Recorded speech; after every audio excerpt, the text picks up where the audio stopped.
now it's time for another Board Game Brawl Top 10 with Nick Meanahan, sponsored by BoardGameBliss.com. Hey peeps, my name is Nick, and it is time once again for my top 10 games of the year. In this case, it is the year 2016. Yes, it's still January of 2017, so I can get away with this. That's my story, and I'm sticking to it. But of course, it wouldn't be a list of mine if it wasn't horribly late. In any event, I'm going to talk about the top 10 games I loved the most in 2016. If you want to go straight to the list, I'm going to have a little link at the top, the bottom of your screen, just to skip my little introduction if you are so inclined. So have at it. Now, for those of you who are still here, let's just talk a little bit about the year in gaming that was, aside from the fact that I'm very late with this. I thought it was not a very good year in gaming. That's me personally. I found myself getting very sick of seeing the same games over and over and over again.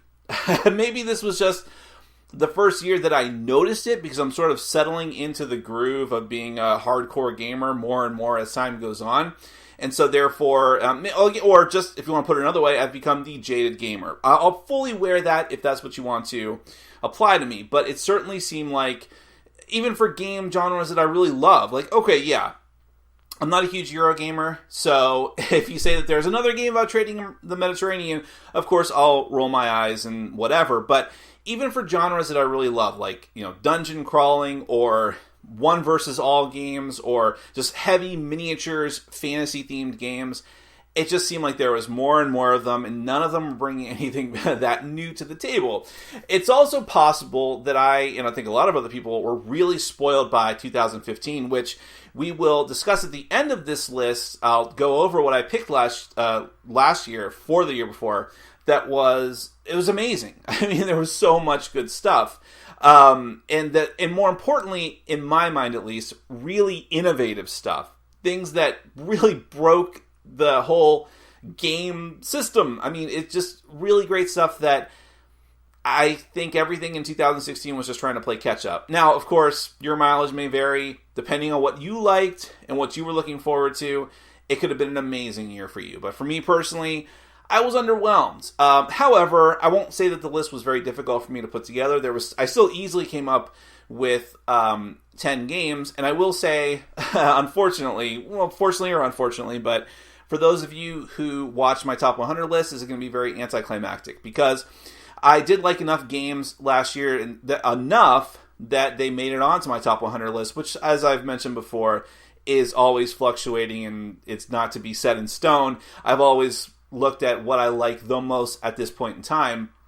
So, of course, newer stuff I'm really excited about would make it onto that list. So basically, I just went through my top 100 and said, okay, what are the games from this year that I like the most that made it on the list in order? And that's my top 10. But for those of you who didn't bother with my top 100 or couldn't keep track of what came from last year or not and want to know, well, here you go. So, without further ado, let's get to it. My number 10 from 2016 was Vast: The Crystal Caverns from Leader Games, something like that.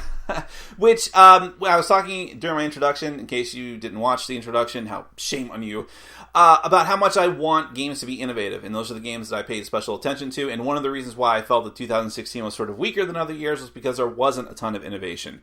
Vast flies right in the face of that, because it is incredibly innovative and unique, and really like nothing else that I've played. You and the other players, it's an asymmetrical game, so you and the other players are sort of stock fantasy characters, but how you actually implement what you do in the game is completely new and unique, and not like a stock game trope at all. Instead, for instance, if you're the hero, you have to kill the dragon. But how you do that is you level up like this cute little cube system, and you get different. You actually feel like Link. You have bombs, and you have your sword, and you're spelunking. It's great.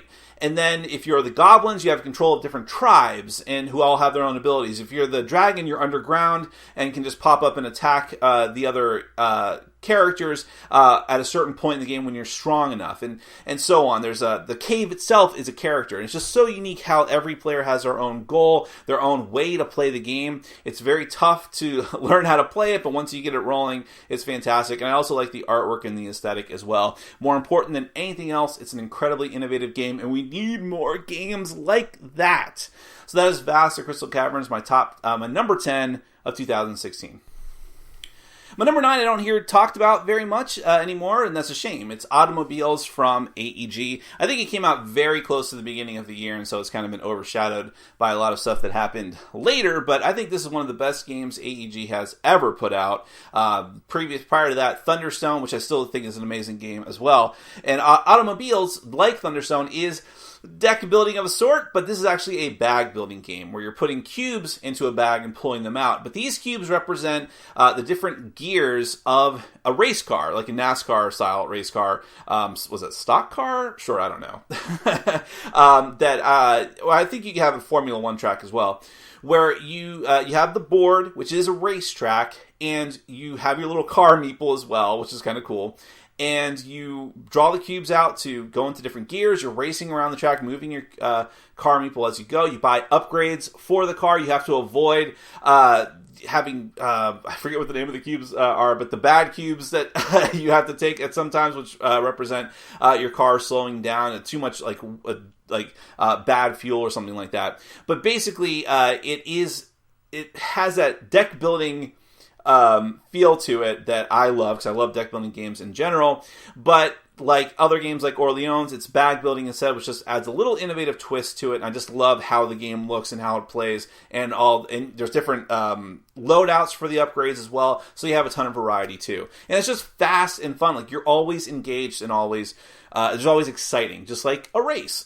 So the theme actually works in the game, even though I don't care about racing at all. So that is Automobiles, my number 9 of 2016.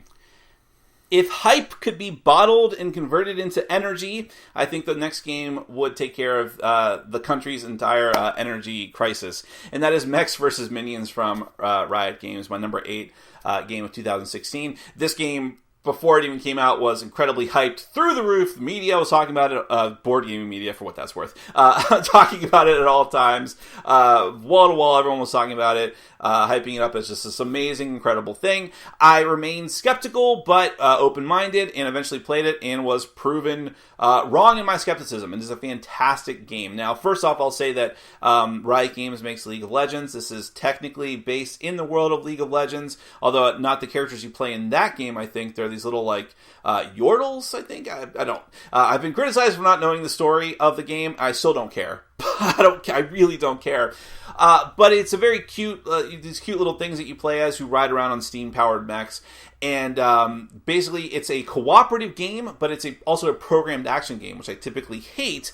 But in this case, it works very, very well, perhaps because it's cooperative and you're all working together in your misery of watching your plans just die in a horrible wreck. But there's a great card drafting thing where you're drafting the cards that you are going to program. You might have malfunctions that make them go haywire, but you can mitigate those, which is another thing that I like. So even though it's there is chaos in the game, it feels like it's almost controlled chaos, unlike other programming games I hate, like Robo Rally.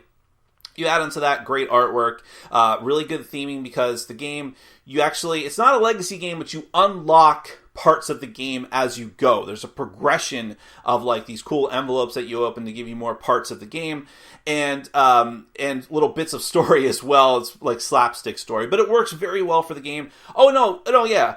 It looks amazing as far as the components go, too, for a very relatively low price. It's not an inexpensive game, but for what you get in the box, the component quality is through the roof. So thematically, component-wise, and even most importantly, gameplay-wise, it really does live up to the hype. That is Mechs vs. Minions from Riot Games, my number 8. My number 7 is also from AEG. It was a pretty good year for them as far as I'm concerned, and that is Mystic Vale. And this is also in the deck building genre, just like Automobiles, but also like Automobiles. You look at all these connections. It's like poetry. It rhymes. Also like Automobiles, it's deck building of a different sort. This is more direct, but in this case, you're also building cards. You start off with blank cards that you have to put into sleeves that come with the game. And then you actually have these little transparencies that you slip into the card sleeves to improve your cards as the game progresses. And then they'll get shuffled into your deck. But the way that you also draw the cards is unique, because it's almost like blackjack style, where you're trying to draw cards in order to not bust by drawing too many of the cursed ground cards, or too many defilement cards, whatever it's called. And you have to decide, like, when am I going to stop? If I go too far, I'll basically waste my turn because I've drawn too much corruption. But if I don't go far enough, I'm not going to have a very good turn. The other players might get ahead of me by buying better improvements, getting more points, and so on. There's also the Vale cards, which can throw a monkey wrench into the other player's plans, just giving you more power and just acting as another way for you to get ahead in the game if you're not doing so well with getting the improvements. There's just a lot of great decision making here. Do I put all of my cool stuff on a couple of cards? Or do I spread them out over all my cards, hoping that I'll always have at least a semi-decent turn, or just wait to have the really awesome turn? Love it, love the aesthetic, love the feel of it, love the uniqueness, and again, the innovation of it. That is Mystic Vale from AEG, my number 7. My number 6 is from Breaking Games, which I believe is the gaming arm of Explosive Entertainment, known for Cyanide and Happiness, both the comic strip and the animated shorts. It is called Joking Hazard. Joking Hazard features the same two characters, the main two characters from Cyanide and Happiness. And it's essentially, well, it is a Cards Against Humanity clone, which is itself a clone of Apples to Apples, but in my opinion, this has surpassed Cards Against Humanity because it actually encourages more creativity. It's not just, oh, I've got the dick card and that's going to win this round. Instead, you have to put together a 3-panel comic strip. You'll start off with one from the deck randomly, one from whoever is the judge for the rounds, and then the other players have to submit what they think is the best third panel. Or sometimes if you have the like the red emergency cards, the players will have to submit the first 2 panels of the entire comic strip. And it's great because nothing can just obviously win. I mean, in some cases there are. Some of the red bordered cards are really like overwhelming and can just win a round. But for the most part, you have to be creative and think outside the box to figure out what's going to be the funniest panel strip, because you have 3 different cards, and if they don't work together, they don't work together. So you actually have to think before you put a card down, which, look, I love Cards Against Humanity, but sometimes you don't have to think very hard for it. For a lot of the time, you don't. That's why it's a drinking game. This one is also a drinking game, but again, you do have to flex a little bit of your creative muscles. And I laughed harder at this game than I have at a lot of other games I've played in a very long time. So even if you don't necessarily like Cyanide versus Happiness, or Cyanide and Happiness, or anything that Explosive does, I think that this game stands on its own. That is Joking Hazard from Breaking Games, my number 6.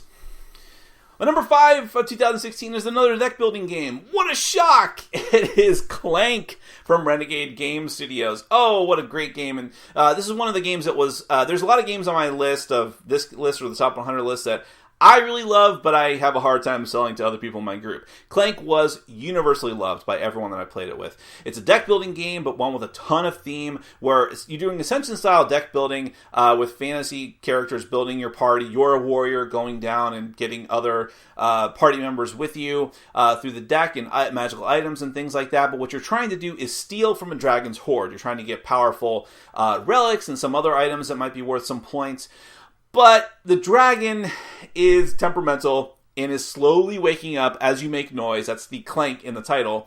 And as you make more noise, you're going to have to add your own noise cubes into a bag that gets drawn from. And if your cubes get drawn, the dragon wakes up and attacks you. And eventually it's just going to go on a rampage. So you need to, the first person to grab a relic really sets them off, and then everyone's got to run the hell out of there. And if you get stuck behind, you're going to die and lose. But you still might lose even if you get out, if you don't get a valuable enough relic. So many cool things in the game. Again, thematic. It looks great. Love the deck building aspect because it's simple enough for what it needs to be to promote the other better, more creative parts of the game. Love it, love it, love it. Can't wait for the expansion. That is Clank from Renegade Game Studios. My number 5. That sounds right. My number 4 is Scythe from Stonemaier Games. I said the Mechs vs. Minions was probably the most hyped game, but Scythe is at least in the running. I mean, it was really talked about. At least it was when it was first on Kickstarter. And then when it finally arrived, the hype reawoke from the dead because it's skyrocketed up the Board Game Geek Top 100 list. I was really shocked by that, but I was only shocked because of how fast it happened. The fact of the matter is, I knew that Scythe was an amazing game, and I knew that it deserved a lot of recognition because it's well, first off, Stonemaier Games, great reputation already. Then you take their solid game design, the solid game design of Jamie Stegmaier, and then you mix that together with beautiful artwork. In fact, I think the artwork came first as a concept, and then like a game was built around it, which sometimes doesn't work so well. In this case, it works beautifully because he, from the start, sort of tried to implement this world together with the artwork, with the game mechanisms, and pulled it off, I think, pretty magnificently. But yeah, the beautiful artwork, great components, as all Stonemaier games have, including like little mech miniatures, which are like steampunk mechs. And then just a lot of really innovative elements of how you have your empire in this alternate 1940s universe where you're, or maybe 1920s, where you're trying to spread out your empire, but you have to get little upgrades, and how you do that by upgrading parts of your empire, removing cubes. It's hard to explain. I've always have a hard time explaining this, but it's just great how it all works out. Gaining resources. The combat system is very unique because it's not too in your face and confrontational, and you can afford losing some battles. It's not going to set you back too far, which I appreciate personally, because in a game like this, I'm more interested in the area control and getting your objectives and that type of stuff. Just really great how you build your mechs and unlock new abilities. So many fantastic parts of the game. Thematic, looks good, plays great, tastes great. And I think it appeals to, like, everyone. I mean, Eurogamers have found something to like in it, like with heavy strategy. More confrontational wargamer types have found something to enjoy here, because even though the combat's more simplified, there's no chucking dice around, it's still in your face and confrontational. And again, I just love the theme of it and the look of it. So that is Scythe. Again, another game that has lived up to the hype from Stonemaier Games. My number 4. My number 3 is perhaps one of the more controversial games on my list, not because of the subject matter, but just because of the company who puts it out and its predecessor. It is Warhammer Quest: The Silver Tower from Games Workshop. A lot of people have very fond memories of the original Warhammer Quest. It's a very old game that's out of print. I think it was sort of a spiritual predecessor to Hero Quest, who Games Workshop had a hand in originally developing. I played Hero Quest. I've never played Warhammer Quest, and I didn't really have an interest in revisiting it, even if I could find a copy of it or some friend who had a copy of it. So I was completely open-minded to Warhammer Quest: The Silver Tower. Others have thought it was a sacrilege, that this is nothing like the original, or very little like the original, and should just be called something different. I don't really care what it's called. I thought this game was fantastic. It's the dark Warhammer fantasy universe. You and the other players are going into the Tower of Tzeentch, the evil chaos god of magic that is ever-changing. So you have different floors of the tower. It's going to be different. You always start off with the introductory one, but then whatever you go to next is going to be completely different because it's randomized.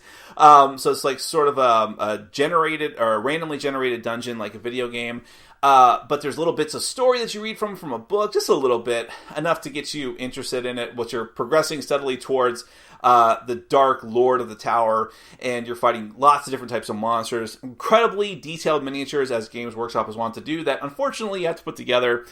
But if you can get past that, there's a lot of great stuff here. I love some of the interesting co-op elements of the game, how you upgrade your character, how you there's this cool wheel element to it that I love. So again, I've seen this type of game before, and they could have probably easily just redid whatever Warhammer Quest or Hero Quest was, but they made it a little more innovative, a little more interesting, and gave it a better aesthetic, and I really appreciated that. So this is firmly in my wheelhouse of cooperative fantasy games, and is a little more interesting than a lot of the ones I've played this year. That is Warhammer Quest: The Silver Tower from Games Workshop, my number 3.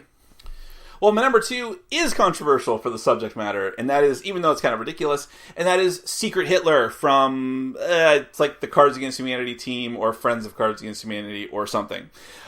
This is essentially, in my opinion, an improved version of the Resistance. It takes some of the core elements of the Resistance, where there are good guys and then spies who you don't know are the spies. You just think they're good guys, then you have to find out who the spies are, and then you have to go out on missions. But in this case, you're trying to pass laws in a fascist, or the start of a fascist dictatorship. It's called Secret Hitler for a reason. It's supposed to thematically be the time before the rise of Hitler and how he came to power, and how good people, in this case called the liberals, let it happen, either inadvertently or advertently, by letting fascist laws come into play. And I love how that system works in the game, where one player is the chancellor, one player is the president, and the chancellor gives laws to the president, and the president has to pass one of the two laws that the chancellor, I may be getting the names wrong here, but the chancellor, I think it's chancellor to give to the president, the two laws, and then the president must pass one of them without showing the other players. And if the chancellor is a bad guy, they might give the president two fascist laws, and knowing that he would have to pass one of those.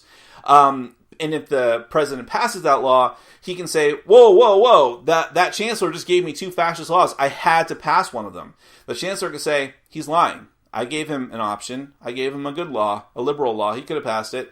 And so that's where a lot of the interesting back and forth deception aspects of the game come in.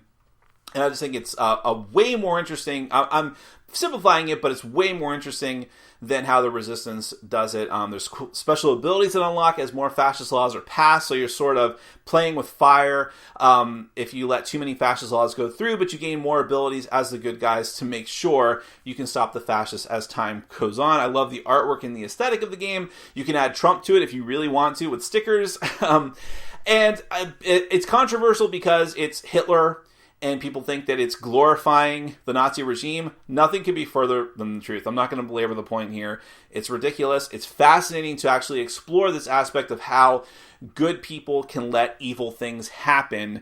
And if you don't get that, you're missing out on a really fun game for what I think is a nonsense reason. That is Secret Hitler, my number 2 game of 2016. And finally, my number 1 game of 2016. I always feel weird putting a reprint or a second edition of something on a list, but in this case, it was a really drastic improvement over the original and totally worthy of a spot on my list, including the top spot. That is Mansions of Madness second edition. Now, I like the original Mansions of Madness. A lot of people didn't. I think it was a very polarizing game if you look back at comments for that original edition of the game. But I love the theme of it. I love the components and the bits. I thought it was a much deeper and more interesting game than Arkham Horror, which is in the same Arkham-verse of games from Fantasy Flight Games. But Mansions of Madness had its problems. Super long to set up, super long to play, very complicated in some aspects, and it was a one versus all game, which I like, but I don't like it as much as a fully cooperative game. So what Mansions of Madness second edition did was replace the Keeper, which is the one in the one versus all from the original, with an app.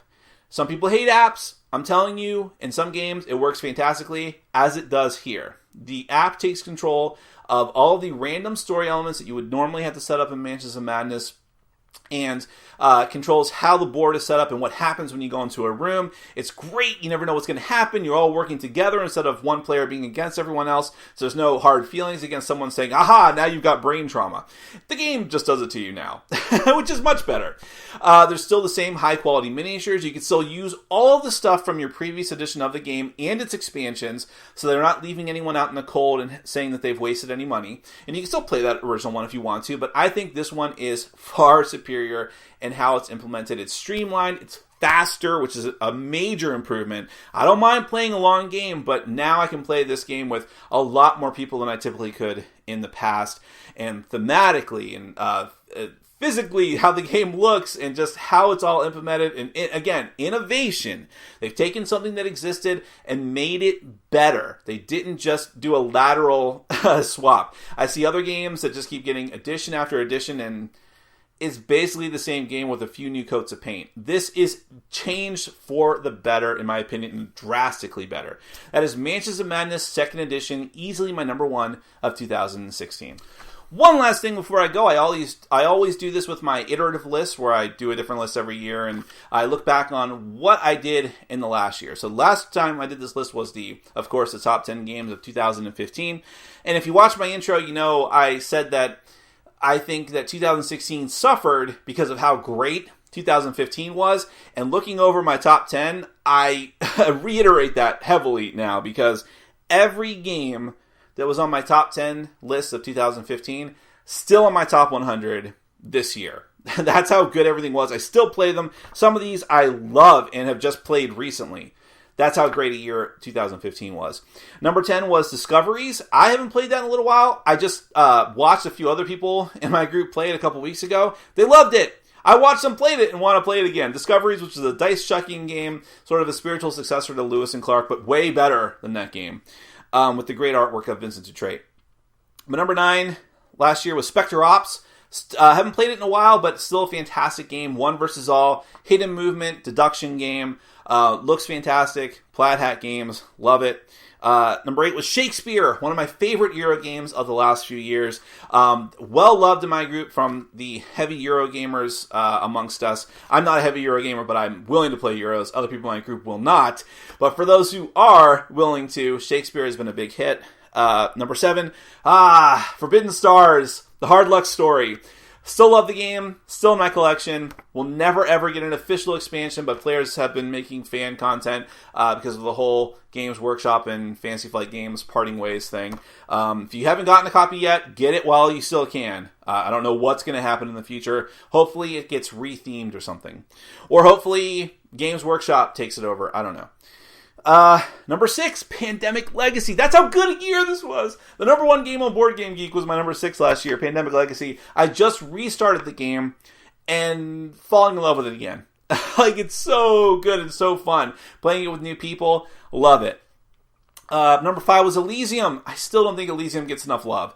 Great Euro game, great look and aesthetic to it, great mechanism with the colored pillars that you use. Great, love it. Number 4 was Time Stories. Time Stories was in the same year as Pandemic Legacy.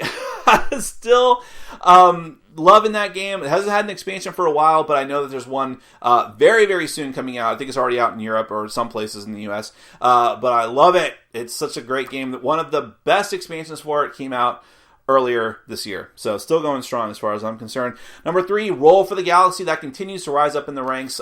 Hate Race for the Galaxy. Love Roll for the Galaxy. Again, one of the best just dice games and Euro games that I've played. Number 2 is Blood Rage. Now, Blood Rage has fallen a little bit in my estimation, but still one of the best games Cool Mini or Not has ever put out. Great looking game. There's a spiritual sequel called Rising Sun coming out that's more like diplomacy. I'm a little more iffy on that, but we'll see what happens. And finally, I mean, of course, icing on the cake. 2015 was the year that Kingdom Death Monster came out, and nothing was ever the same again. Easily my number 1 last year, easily the number 1 on my top 100 list the last 2 years in a row. I mean, that was 2015, folks. So that is why I have to be harsher to 2016. But hey, there was still a lot of good stuff in 2016. I'm very hopeful for 2017, even though I'm not seeing a ton that I'm in love with, but who knows, because I don't think anyone could have predicted 2015, and look how great that was.